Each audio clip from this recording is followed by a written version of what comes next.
This Might Help with Matt Bronger is brought to you by MyBookie. Here's a little something about me. When I go to Vegas, I love to bet on sports. That's kind of the only place you can do it, right? Wrong. Winning season returns at MyBookie. Winning season means doubling your first deposit. Winning season means Survivor, Super Contests, and Squares. My favorite, Squares. At MyBookie, winning season means hitting all your parlays and props with your feet up, watching your team trounce their rivals. Rejoice. Hallelujah. It's time to celebrate the NFL season. Invest in your tuition. Use promo code HELP, H-E-L-P, and double your first deposit. New players get up to $1,000 in free play, designed to add more excitement to sports you love and the games you bet.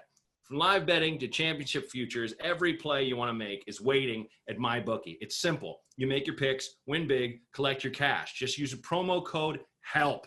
That's HELP, H-E-L-P, and double your first deposit. Your winning season begins today, only at MyBookie. I'm Matt Bronger. This might help. I am not a doctor. This might help. I'm not a professional. Let's have fun. This honestly is a good time. Honestly, I got no idea what I'm doing. What's going on? Who are you? I'm Matt Bronger. This might help. The podcast. Hey, and welcome to This Might Help with Matt Bronger, the only advice podcast that exists in the whole world, never has. Thanks, guys, for all the good reviews and for listening to this wackadoo thing. Again, this is not clinical. This is for fun. If you need help, contact a professional. And also give us calls. We need calls, guys. Tell your friends, 323-763-0228. Every week we're looking for more and more people. It doesn't matter. You don't have to have something life-shattering happening to you. You might need a dispute settled at home. Doesn't matter. Just I want to hear your lovely dulcet tones. Today I have a good friend and a relative who I met later in life, author of such books as Apostle, God Lives in St. Petersburg, Extra Lives, and The Disaster Artist, also A Farewell to Arms. Please welcome Tom Bissell. Tom, what's up, buddy? Farewell to Arms is my favorite of my books. I wrote it under a pseudonym so long ago in the 30s, but it's stuck around and it means a lot to me that people are still reading it all these years later.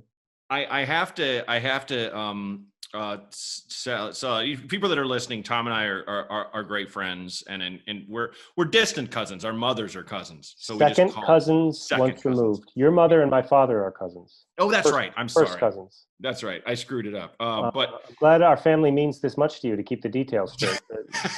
To be fair to me, I have a lot of family, and I keep in touch with you far more than people I am closely related to. I'm going to have to. Your wife kind of threw you under the bus a little bit because my life partner. Excuse me. See, I keep screwing up there. Did I say any other books you didn't write? Because I thought the other ones. But, okay, so she wrote because I wrote my cousin Tom, who is an author and far smarter than me, will be on the podcast, and she would have disputed that. She wrote me on Instagram. I'm gonna see. I'll find it so I don't ruin the quote, but it made me laugh this morning. The smarter part is debatable. He recently ate so much Twinkie cereal he made himself sick. So ... I can neither confirm nor deny that. Look, I do not blame you at all. When she wrote me that, my first thought was not, ha, what a dummy. It was, I would have ate it until I puked, and I didn't know there was such a thing. So I would dispute getting sick. I went into hypoglycemic shock. I mean, is that sickness? Is it more of a condition? I don't know. I do know that my heart felt like it belonged in a hummingbird rather than a human body. I became very lightheaded.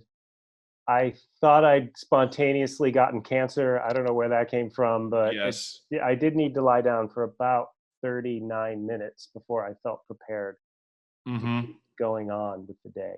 Yeah. I mean, sickness, I don't know. Was it really traceable to the 3 bowls of Twinkie cereal I ate in 10 minutes? Debatable.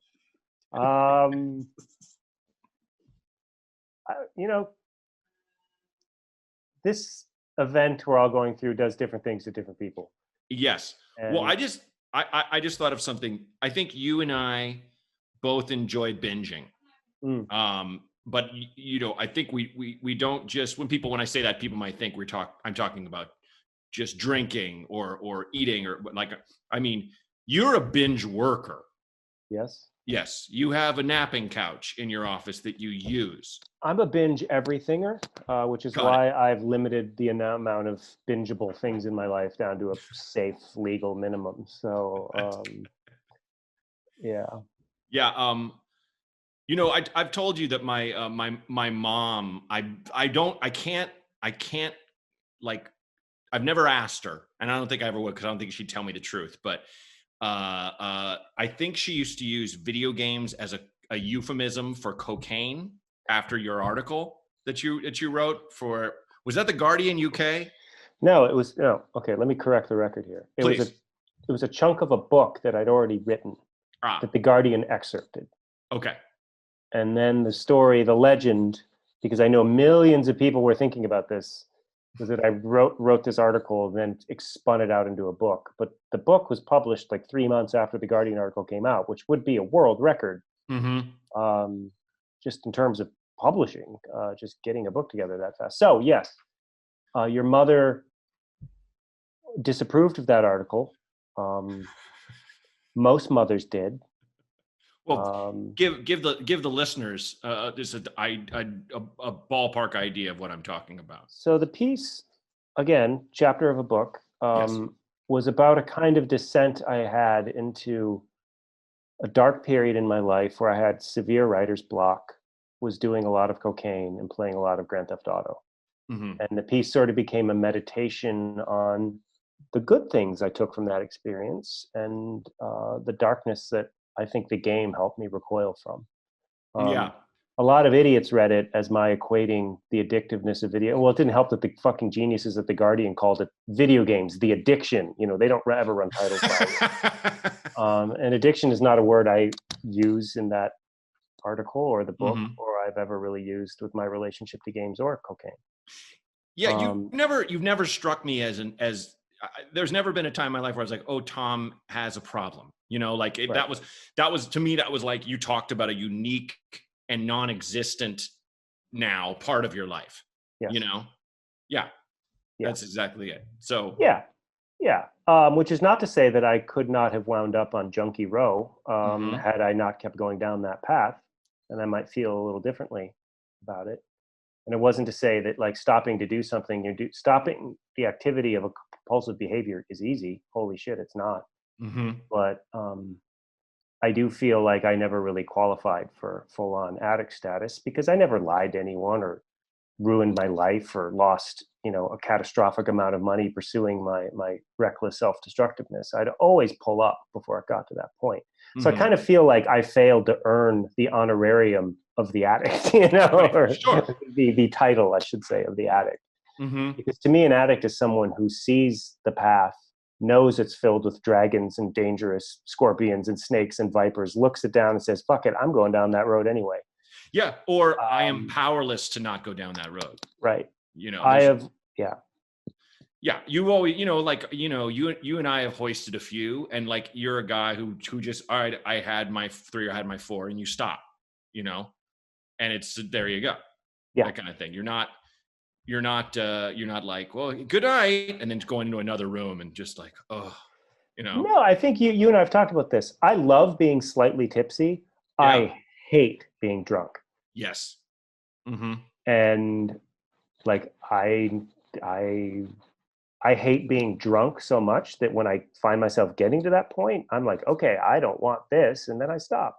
Yeah, I found I've always been like a binger, like binge drinker to a certain extent, definitely a partier, but like I used to get drunk a lot, and like now I basically, if I start getting drunk like that, it's like it just doesn't feel good.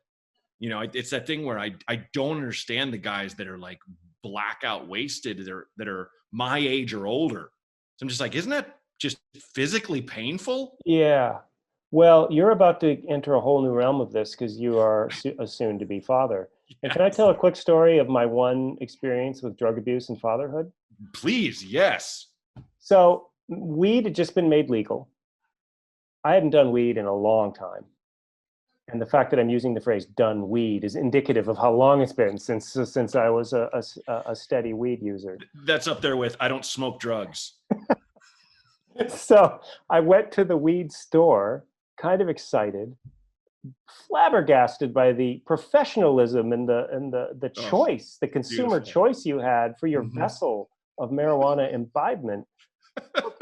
Drinks, like lozenges. I was just like, this is amazing. So I bought a bag of cookies and I said to the guy, like, I haven't done this in a while. Like, what is a good dose? He's like, well, how much weed do you? I'm like, well, I was a daily user from like age 29 to 34, you know? No.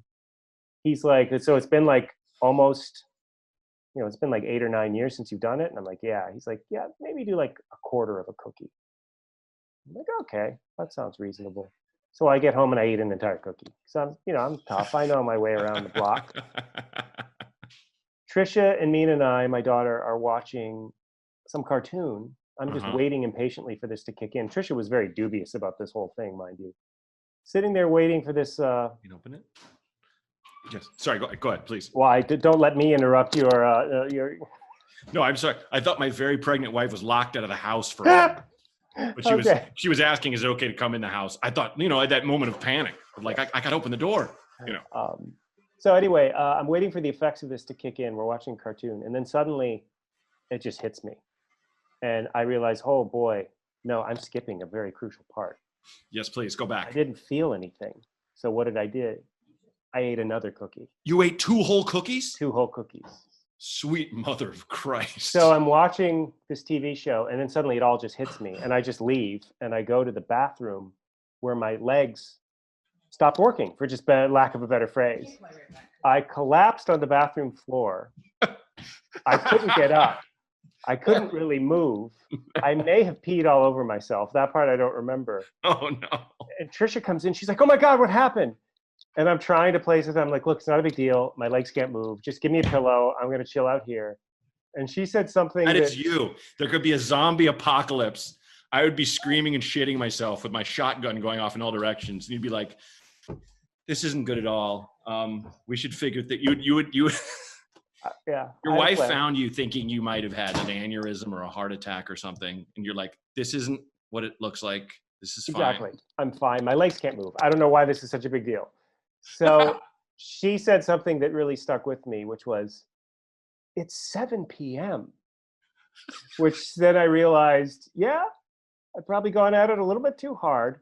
But then my daughter wanted to know why her dad couldn't watch cartoons with her. Oh. And she told her the reason. And she came in the bathroom and said, Dad, Mom told me you got sick because you ate a cookie. And I said, yeah, that's pretty much it. But I tell you what, now this is why I'm telling the story. Okay. When I realized how incapacitated I was, and this lasted for hours, where I couldn't move my legs. I still don't know what the medical phenomenology of that was. Now, were you just phenomenally high as well? Were you kind of just losing shit? I was phenomenally high, kind of lucid. I wasn't slurring my speech or anything. I wasn't freaking out. Yeah. But I remember thinking, like, if something happened to my kid right now, I would be worse than useless. Yeah. And it really scared me, and it really upset me. And I have never done anything like that since, because the last thing you want to do in case of an emergency involving a child is to be a guy whose legs can't function. So that was my brief experience where drug usage and fatherhood cruelly intersected, and I've never forgotten it. So there you go. I'm ready to take questions. I don't know about you. Honestly, I think, yeah.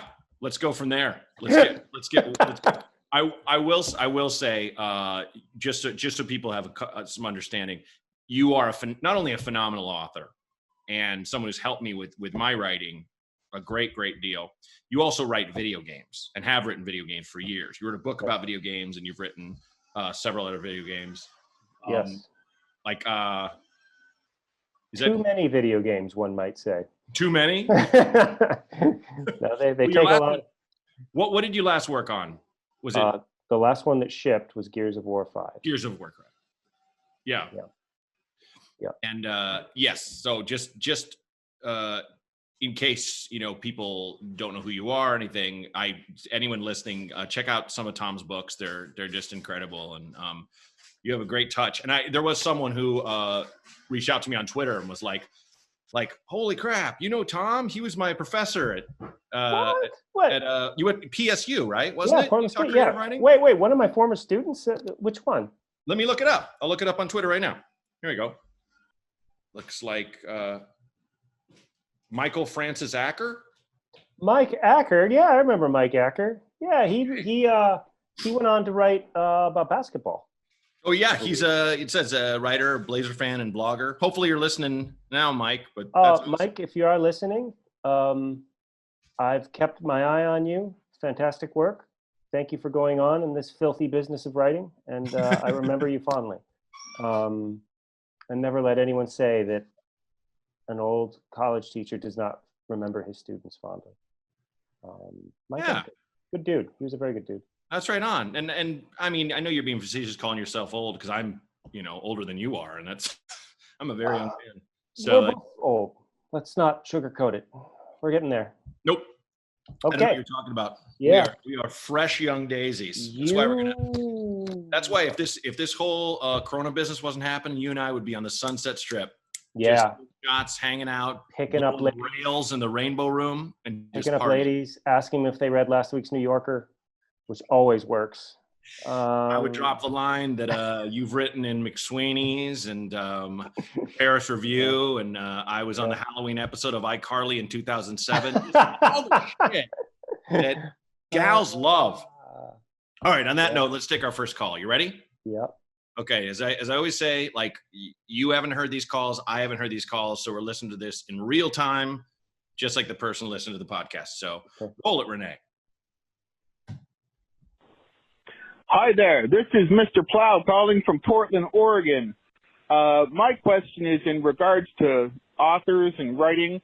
My wife has become an author, and she has now started writing her third book. I was just wondering,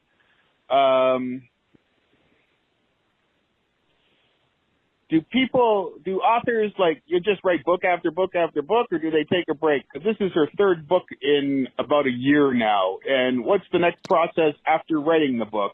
If you can help with what that process is, because she has possibly 3 books that need to get to the next level. Bye. Okay, holy shit, 3 books in a year? Wow. That feels like a lot. And I've published, this is my 10th book is coming out in October. So it's not like I'm,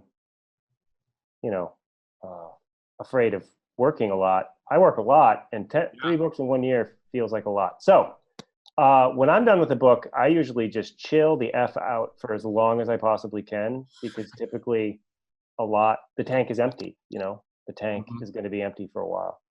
And so I just let the tank fill up a little bit, whether that's by traveling or hanging out with the family or just chilling out. I usually take at least a month off from book writing, from prose writing. I usually, my other jobs involve writing too, game writing and stuff like that. So I can't stop working entirely, but I usually just give myself a break from the old book writing process, which is very deep concentration, a lot of work. It's hard to write prose, and it takes a lot of effort mentally and psychologically. So if your wife has 3 books and they're ready to go, the thing she should start to do is querying agents. She should read books, and the books that she particularly likes, she should look in the acknowledgments to see if the authors thank their agent. And if there's writers that she thinks she has an affinity for, or a style like, or even admires the career of, she should approach those agents with a short, sweet cover letter, briefly describe the book, and say, would you like to see more? The letter should be smart. It should not feel pleading. It should feel proud and confident. And then you just see what happens. And when people request pages, you send them the best thing that you've got. I am not going to put a happy face on the next thing I'm going to say. It is fucking brutal out there.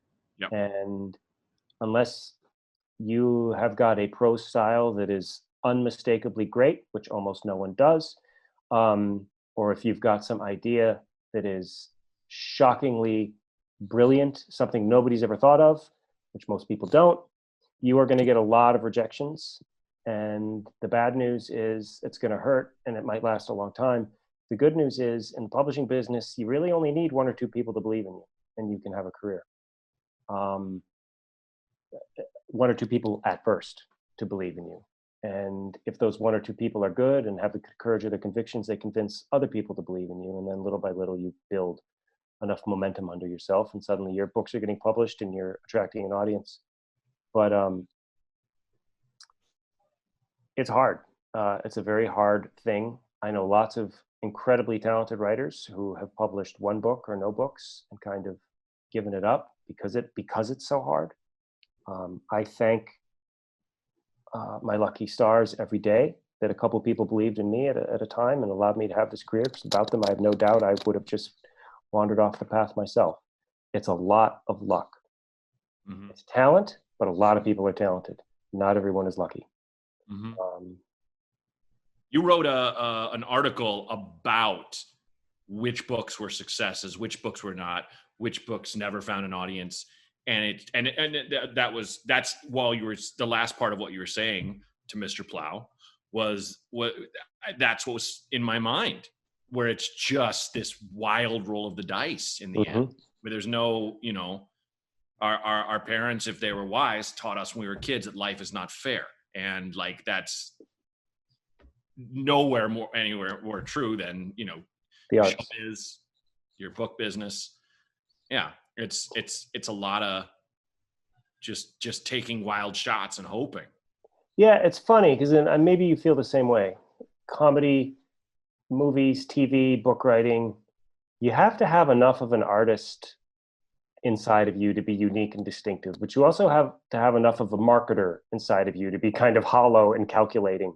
And somehow bringing those two halves into a place of peace within you, where they can live with each other and not destroy each other, I think is one of the key secrets to having a career in show business or the arts. Oh my God, you're absolutely right. I've gotten so much better at being the marketing thing, but I'm always in awe of other comics that are so much better at me at that and have such better ideas of getting their stuff out there. And it's funny, when I was younger, I used to kind of be like, oh, well, my stuff's better than that. I'm funny. That doesn't even enter my mind. I always instead go, wow, God, I like, not that I should have thought of that, but I see what that person did there. I see what, it's, and full disclosure for people listening, I wrote a thing that I'm currently shopping, and Tom was nice enough. A very good thing. To read it. Thank you, but not only nice enough to read it, but like give me really good notes. It's just a book I've been working on while I'm on the road the last couple of years. And your lit agent was nice enough to speak to me, and we had a marvelous conversation. And that we talked about that hugely too. And I entered this thing with no real hopes. And she, really, wasn't sure how to sell it. So she kind of was like, hope you understand. I was like, absolutely. But she gave me really great notes. I have great notes from another lit agent coming tomorrow that I'm sure is not going to sign me, in my mind, but at the same time, I'm willing to just listen to anyone who has an opinion on this, who has navigated this other world and knows the waters some, it's just kind of this fantastic journey. Back to Mr. Plow, I think his wife, it sounds like, has just written these things and hasn't done anything with them. That's the vibe I got. My sense from Mr. Plow, I really think the only kind of novel, and this is going to sound like a diss. This is not a diss. Be honest, it's all right. The kind of novels you can write 3 of in a year are usually going to be genre type novels, which are a little bit more formulaic.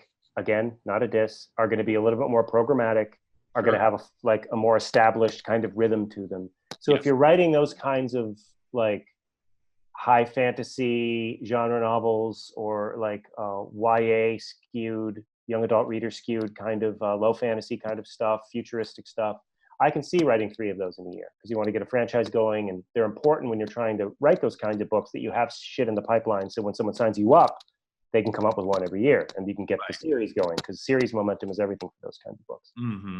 The good news is those are quite a bit easier to sell, from what I understand, than like a literary novel from, I don't know, a 46-year-old white guy like myself. So I would tell her to go with God, be fearless, get her stuff out there, push your way into the business as far as you can without annoying anybody, and welcome all productive comments.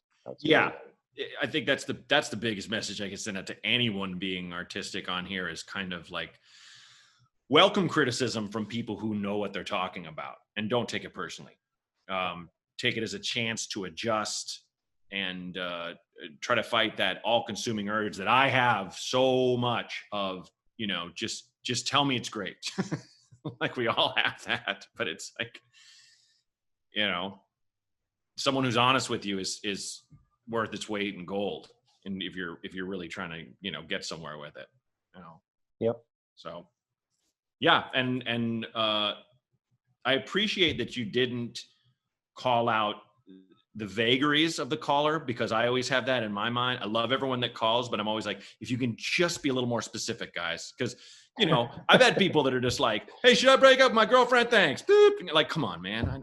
You got to give me more than that. That's a yes. But I think yes, she should break up with you. I think we did, in that case, kind of read between the lines, and hopefully that helps Mr. Plow's wife. And I like that neither one of us are even mentioning that was Homer Simpson's name when he was. Mr. Plow's wife is Linda Ronstadt. Isn't that from that episode? No, she becomes romantically. Oh, it's Miss. You're you're thinking of the Plow King. Plow King. Yeah. Yes. Mm-hmm. Yeah. Wow. Sorry, I feel like such a Simpsons phony now. I couldn't even remember. Yourself. Say hello to the Plow King. I can't even do a good Barney impersonation. That wasn't bad. You sounded very depressed. Yeah. I think Barney always had a bit of depression behind him. This Might Help is sponsored by MyBookie. Something about me you might not know. I like to bet on sports. Winning season returns at MyBookie. Winning season means doubling your first deposit. Winning season means Survivor, Super Contests, and Squares. I love Squares. At MyBookie, winning season means hitting all your parlays and props with your feet up, watching your team trounce their rivals. Rejoice, everyone. It's time to celebrate the NFL season. It's coming back. Invest in your intuition. Use promo code HELP, HELP, and double your first deposit. New players get up to $1,000 in free play, designed to add more excitement to the sports you love and the games you bet.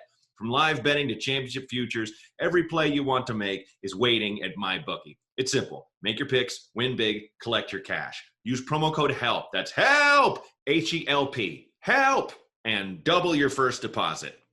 Your winning season begins today, only at MyBookie. Okay, you ready for the next call? Next call. Bring it. Let's do it. Roll it, Renee. Hi, Matt. So I recently moved in with my best friend of over 20 years, and we're running into a lot of issues where she seems to want to basically kind of take over my life. Like, she wants to be friends with all my friends. She wants to do all of my hobbies. She wants to spend time with me, with my family, and basically doesn't have a whole lot of separate things for her life as well. Additionally, to make things more complicated, we're both polyamorous, and we definitely share some guys, but there's been some line crossing there in terms of primary partners and things like that. Sorry, that's not terribly specific, but basically everything I do, everyone I'm close with, she wants to be close with, and she's recently talked about how she feels like everyone in her life prefers me to her. And, you know, my thought is kind of, well, you need to build your own life. But how am I supposed to be supportive and be there and be her friend? Because I do love her and she is a wonderful person, without, being cruel. And basically I need to figure out I guess I'm asking what the best way to kind of be like, hey, I love you, but get your own life. What are your thoughts? Thanks. I've got something here, You take the first. Go ahead. drawn from my own life. Caller, I'm going to describe a somewhat different situation, but a situation where someone who cared for me gave me the hard truth of myself. And I'm going to tell you what happened. I was probably 23 years old. I worked at an office at a New York publishing company, and my fiance, this is back when I believed in things like marriage. I just say that because I've been with the same person for a million years and we're not married and probably never will be. My fiance left me very unexpectedly. The woman I dated through all of college and several years after, like 6 years we'd been together, and she kind of like ghosted me. This is before I even knew what ghosting was. Before anyone knew what ghosting was. This is in the late 90s.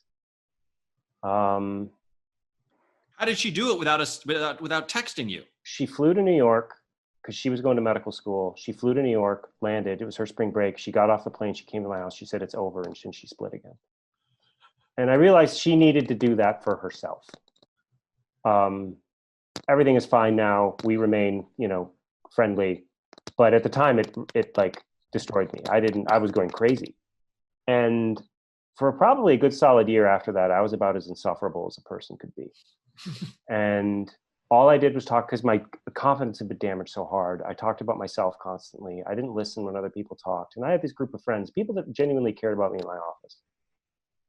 And then one day, one of them, Patricia Chewy, whom I love very much, a good friend of mine, pulled me aside and said, look, Tom, we all really like you, but none of us can stand you right now. This is what you're doing. It's driving us crazy. And she just went down a list of things, and I got very defensive at first, and she kept telling me, listen, calm down.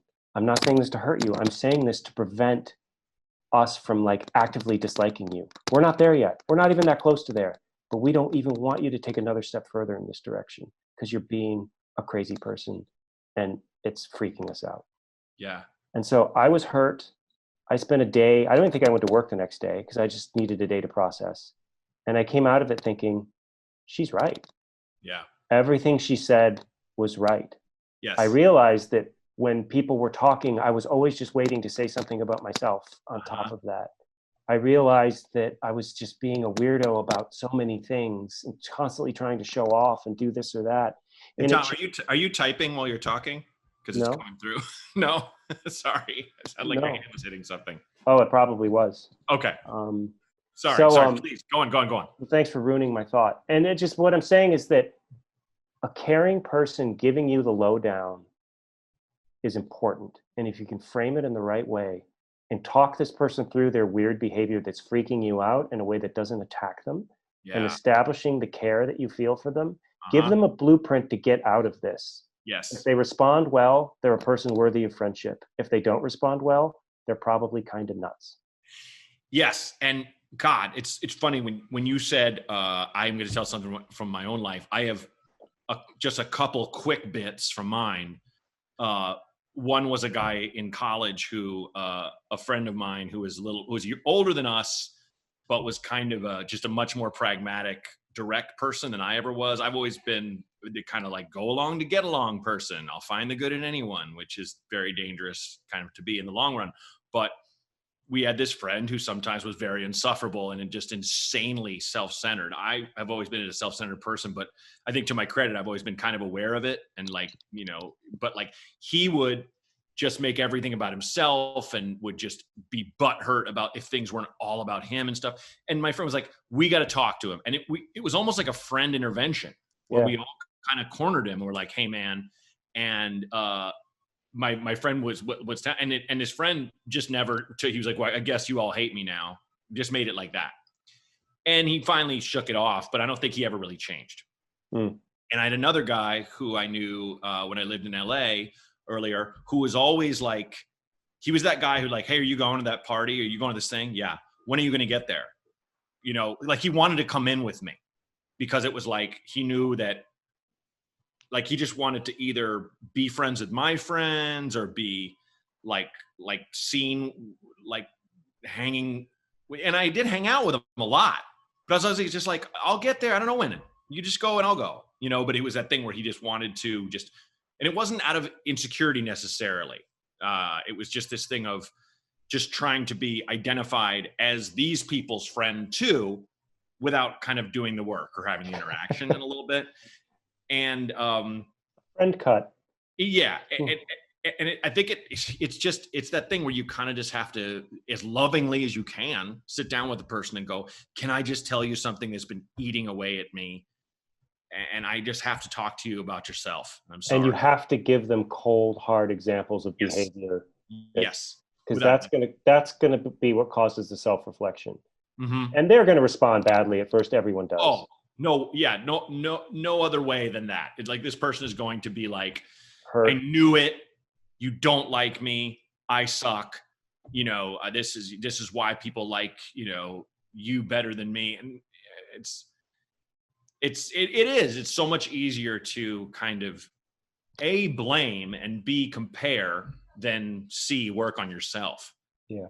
Than actually have that moment of kind of quiet zen where you're like, I like me, and I don't really need people to think I'm fantastic to like me, or have this person look at me the way they look at her, So, and that's very hard. It's very, very hard. Well, I can say my friend's intervention genuinely changed my life for the better. Yeah. And it made me very conscious of tendencies that I had that I don't always succeed in tamping down, but I mostly and usually do.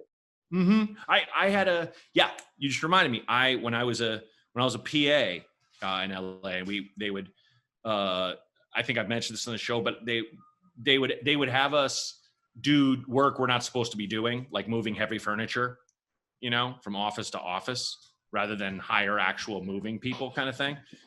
And we'd be like, come on, man, like that's not our job. And then the guy above us would be like, well, I don't know what to tell you. It's either that or you quit, or, and so I would go back to the PA office and just throw a fucking fit and be like, they can't fucking treat us like this. This is bullshit. This is bullshit. And then one guy was like, pulled me aside and was like, look, man, we all know it's bullshit, but you're just yelling at us. Like you're just, he didn't say throw a tantrum, but that's what I was doing. And it was that thing of rather than speak truth to power or quit, which I probably should have. You were doing the easy thing. Yeah.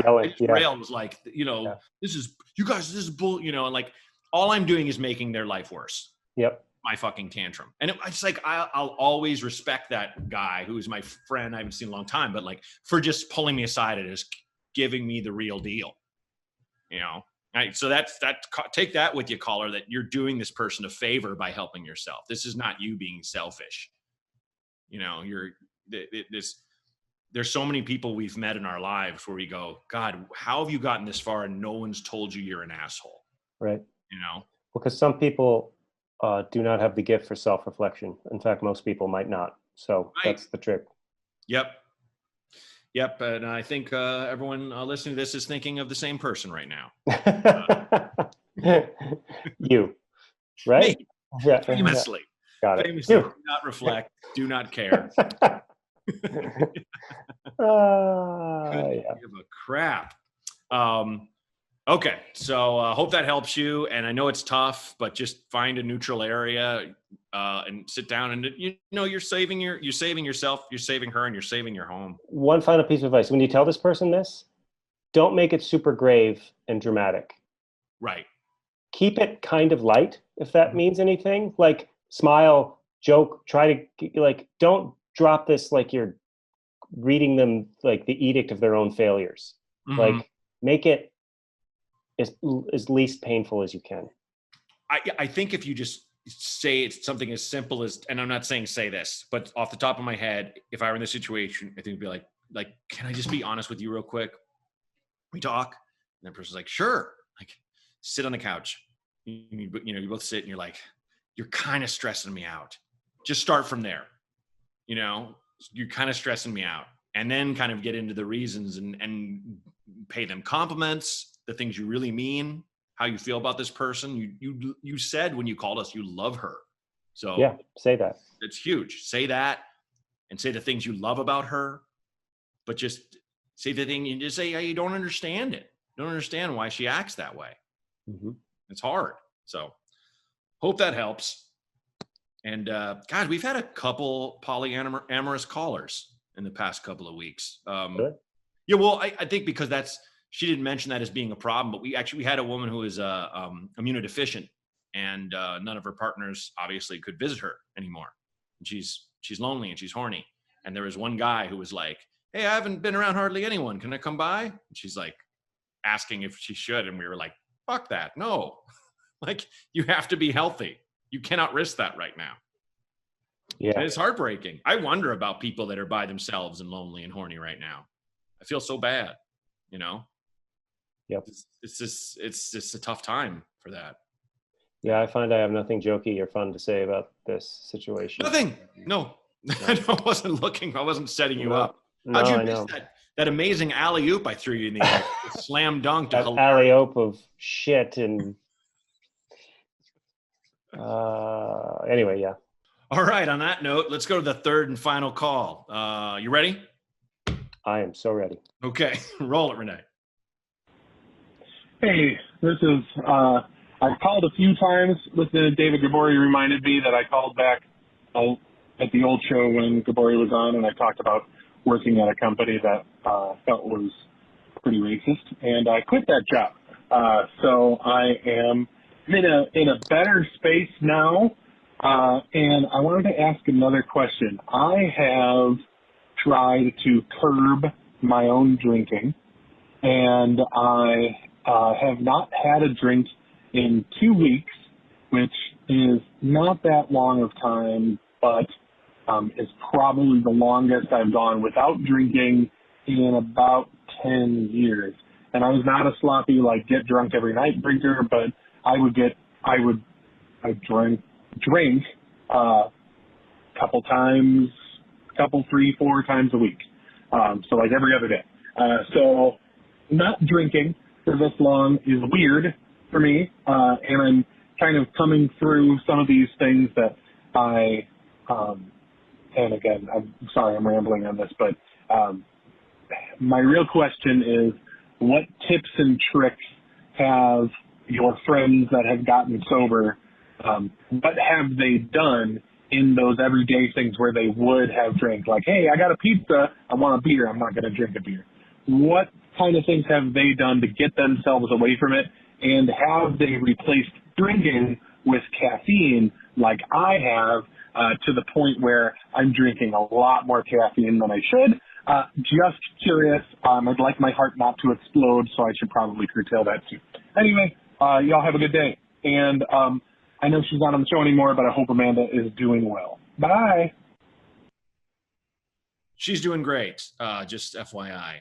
We haven't talked in a little while, but I'm going to have her on the show at some point, just FYI. But she's awesome. Tom, what are your thoughts?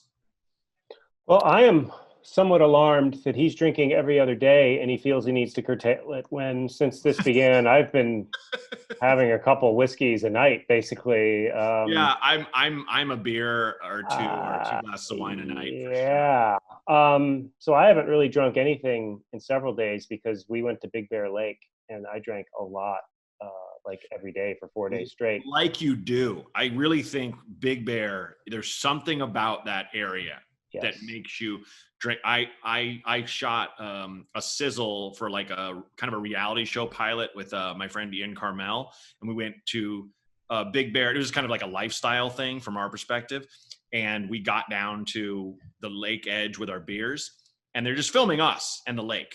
And these people off the side were like, "Hey, don't fucking film us," and we're like, "We're not." And we look over, and they're all older than you or me right now. And one of them has a hat on that just says alcoholic. Like, no joke. No, it's 5 o'clock somewhere, nothing. And they're all hammered. And once we promised to not turn the camera towards them, we were right as rain. But it's just something about that lake is just boozy. So I think the lake is actually made of alcohol. So here's what I can say this to your caller, having had a semi-serious cocaine habit for a while, someone who like occasionally drinks a lot several days in a row and thinks, I should stop doing this. Walks are very good. In a pandemic, walks are less good, but walks are really good. Reading is really good because it's hard to read seriously and drink a lot. Yep. So reading is an activity that is naturally divorced from drinking. That's so true. Anytime I've seen someone in a movie or a TV show and they're like halfway through a bottle of wine and enjoying a good book, I'm like, what? Hold on. This makes no sense to me. Yeah. Anyway, go on. So walking, reading, and just do activities that don't cause you to think of the thing that you want to do. Mm-hmm. And if that's easier said than done, obviously, but I started playing the banjo because I wanted to stop drinking because I was drinking a lot after September 11th happened when I lived in New York City in 2001. Yeah. I spent a good month drinking basically every day because I was so scared and upset that I bought a banjo and became a mediocre banjo player. Well, I also think his question kind of pertains to what takes the place of the ritual, because I feel like that's Right. the biggest thing with adults is like when you're an adult, you get to drink. It used to be when you're an adult, best thing about being an adult, you can smoke, just light up a butt anywhere you want, you know. Then it was and drinking was a big part of that too. It's like, oh, nothing like that cocktail when you're done with work, nothing like some wine with dinner. You meet a friend, what do? Let's have a drink. Let's meet for a drink. And for that, I would suggest soda water with lots of bitters. I have a friend who is a relatively heavier drinker, and he said to me the other day, he was like, I find just a rocks glass with soda water and a lot of bitters. Is like, I drink that. I'm like, I don't want a drink now. I just want this. And it might I think it's because of the bite and because it has a little bit of a sting. Bitters typically, with exception of one or two brands, have just a smidge of alcohol, but it's about the same you'd get, or even less than a non-alcoholic beer, which technically still has like 0.001% or something in it.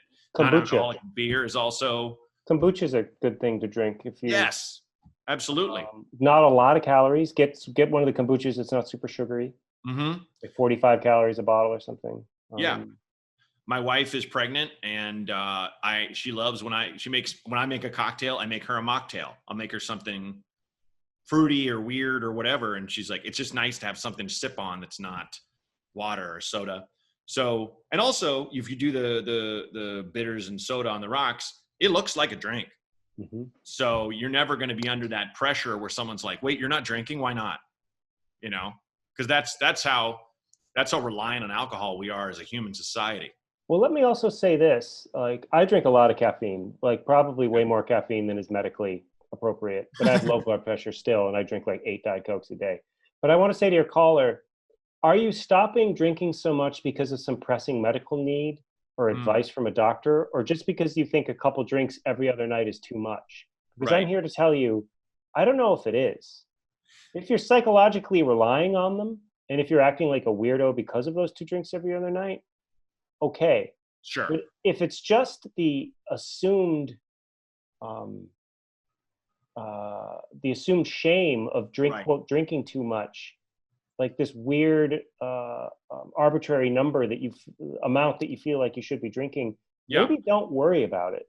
I would absolutely agree with that. Absolutely. It's don't take this as a slippery slope where we're like, you're fine.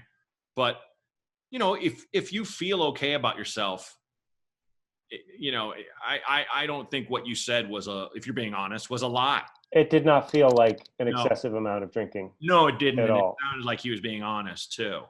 I have a friend who she felt that she was addicted to beer, even though she'd only have like 3 or 4 beers, but it took only that amount to get her, you know, successfully trashed. And so she doesn't drink anymore.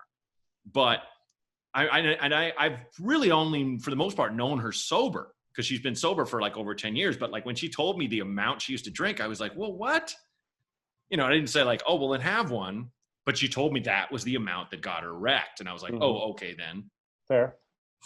Yeah. Like not everyone can handle substances. Right.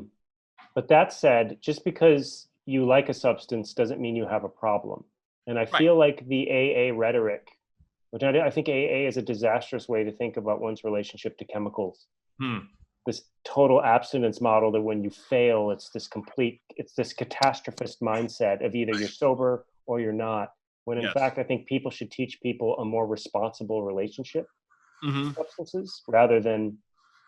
That said, some people clearly should not use any substances. No, and I think it's really But I think everyone is different. Of what works for you. What works for you without hurting yourself or others, or I do feel like the problem with, and it's a double-edged sword, because the problem with your 12-step program is they feel like there is no other way.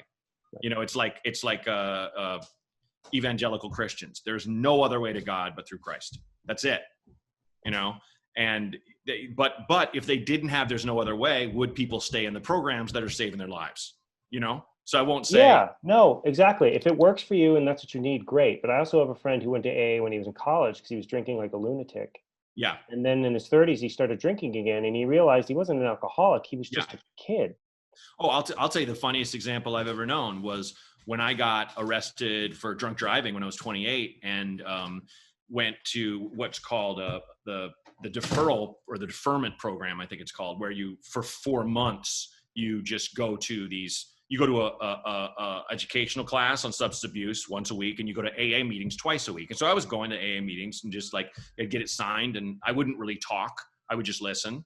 And, you know, I was at the time, because I had left Chicago to move to LA, I was in Portland. And I got arrested, so I was stuck with my parents for 4 months, you know, ordered by the law, because I didn't have enough money to get my own apartment. So, and actually looking back, I'm not proud of what I did, but I'm glad that it happened, because I got to live with my parents as an adult. I left home when I was 17 or 18, so like I got to live with them as a grown person, and we had these amazing 4 months during which I never drank. And this is the funny part, is that, you know, I'm just going to these classes to fulfill my thing. And my mom was traveling a lot. My dad was like, you know, I think I want to go to one of those meetings with you. I'm like, what? Like, my dad doesn't really, he has like, I know your dad. 2 at a wedding, you Yeah. know?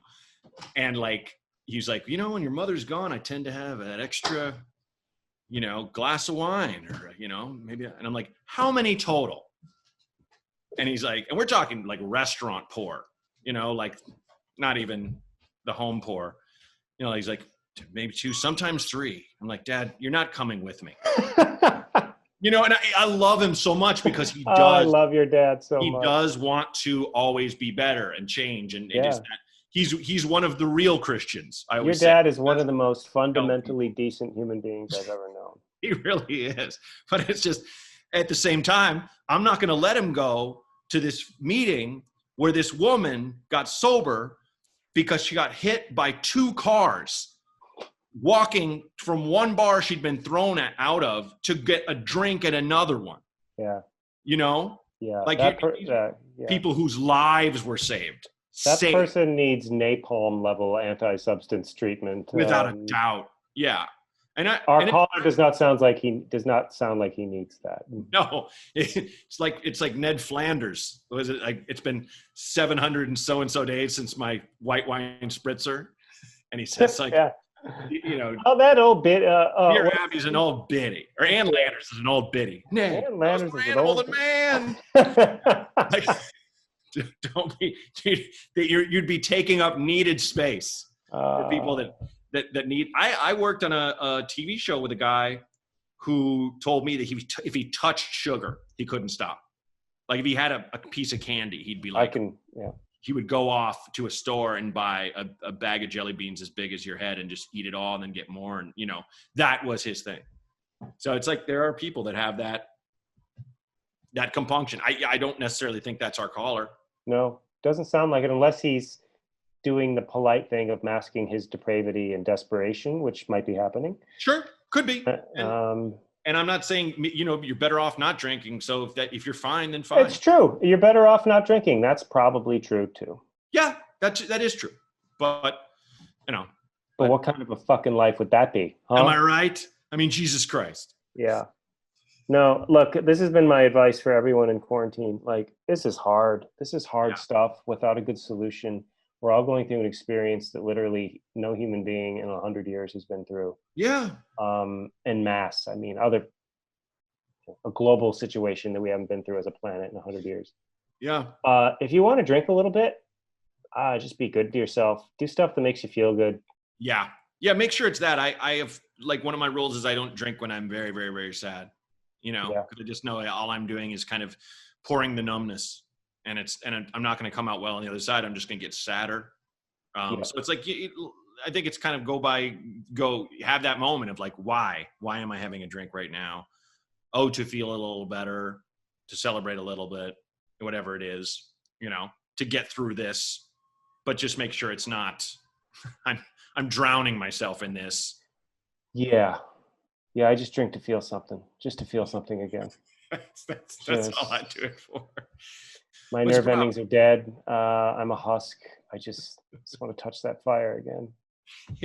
You're just sharing stuff that sounds literally terrible. Like, I drink to ignore my kid. Like, Jesus, Tom. I drink to kill the pain of my child being mediocre. Shut up. Your child is far from mediocre, of course. You're not trying to teach her how to read right now. Holy shit. Shut the fuck up. Stuff is hard, man. Well, I mean, I don't know. Maybe you shouldn't start with, you know. No, she does a little bit. She's just not very interested in it. And I mean, are you beginning with Russian literature with her? oh my God. Very dense. Does Frog and Toad all year long sound like the most no, she's good. It's just I'm realizing I'm committing so many new parent mistakes, and I'm not even that new of a parent. I'm beginning to like take things away from her because she's not taking reading time seriously. And I'm like, great, now I'm making her associate learning to read with everything she dislikes. Wonderful. Let's keep doing this. Well, I think you gotta give yourself, take all that with a grain of salt, because as you just said, we're living in something we haven't experienced as a planet in 100 years. So yeah, you're I'm not there, but I'm sure you're doing fine. You know, of course there's mistakes, but it's just like, holy shit, this kid can't play with anyone. Can't it sucks. go outside. I know, dude. It's hard. Oh, it's hard. And we're lucky. We're lucky. I'm not complaining. There are parents that are in a million times worse situations than I'm in. Yeah, that's absolutely true. Absolutely true. But that's always, you know, going to be true for some people, and for other people, your struggle is real. Friends I have with young kids. I'm just like, holy God. No, it's destroying marriages. It's destroying work. It's destroying. Yeah.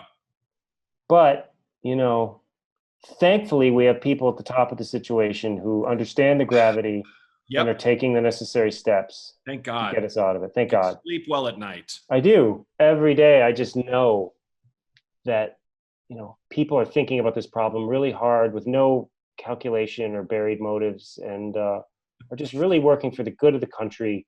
Yeah. Allowing us all pull together to support each other. Yes. There's no one that's hiding any sort of records of financials from all of us. No, and it's not, and there's no bringing massive, stupid, D-student level graph charts to interviews to go, look, no, you're not, you're ignoring my chart that says I'm doing great. You know, like none of that's happening, which is great. And it's been especially wonderful to see, like, you know, how this 30-year program of enforced stupidity hasn't affected our ability to like come together and support each other. It's unity. It's just unity, and it feels great. It really it feels like this country's the best it's ever been, and it makes me proud to be an American. It's true. It's true. And I think right now we just gave everyone in every other country listening to this podcast a little warm feeling, you know, at the kind of there but for the grace of the devil go I. Yeah.